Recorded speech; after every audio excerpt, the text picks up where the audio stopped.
Meantime, I'm honored to be joined by this next fellow, Congressman Mike McCaul, fine state of Texas. You know McCaul says, among other things, Homeland Security Committee Chairman. Mr. Chairman, very good to have you. Thank you thanks very for having much. me. Appreciate it. If you had to sum up what's going to be or should be the most pivotal point of this debate and the subject that most people care about, what would it be? For me, it's national security, and I hope, I know that Trump's going to bring it up tonight. I think it's a defining, contrasting issue to Hillary Clinton, who was the architect, I believe, of a failed foreign policy.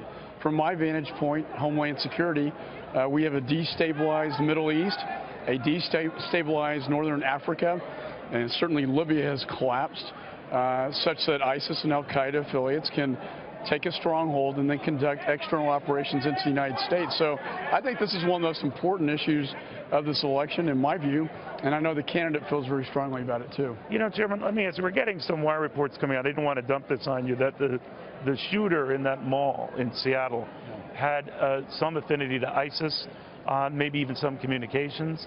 We already know that it's from Turkey, but the early read that he was Hispanic, that was proven wrong. But now this added dimension that he might have been in communication. This is Mr. Trump arriving at the debate right now. So he is here at the facility. That's only a few feet from where we are. But if I can back, Chairman, to what Mr. Trump has been pounding, and I know you've been pounding, this idea that it's here, it's in our country, it's everywhere in our country. Well, the battleground is in the United States. You look at the New York bomber. He received guidance. I showed the picture of the bloody journal. He wrote in there that I'm receiving guidance from the ISIS spokesman and the chief external operations guy for ISIS. What they are telling people now is not to come to Syria, but stay at home and kill where you are.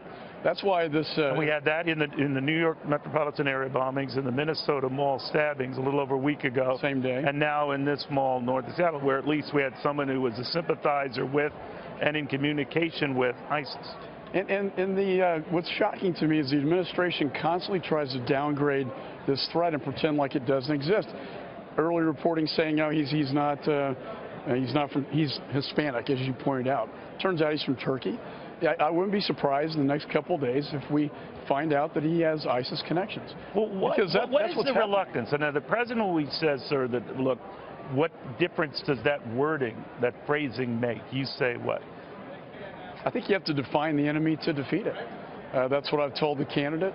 If you can't, we define the Nazis, we defeated the Nazis. We define the communists, and we defeated communism. He cannot call this radical Islamist extremism, terrorism. That's precisely what it is, and I think it's important to define it, to defeat it. They want to pretend like it doesn't exist, and the problem is it does. So Donald Trump will be very blunt and throw that kind of language around. Hillary Clinton will be very reluctant to, very cautious. It's her style. But she will try to urge tonight, presumably, Congressman, that it is a mistake to saber rattle. You say what? I say I've talked to Trump personally. He wants to say that we are at war with ISIS. I believe we are. The battleground has been brought to the United States. We need a military strategy to defeat ISIS where it exists, but also over the internet. And I believe that Trump will do that. We know what Clinton has done, and it'll be more of the same that we've seen the last 8 years. The world is a far more dangerous place. I asked the question at the convention, do you feel safer today than you did 8 years ago? And resoundingly, the American people just don't. They don't feel safer. Congressman, thanks for taking the time. I know quite a few people waiting to get to you. Thanks. All right, we'll see how the debate goes.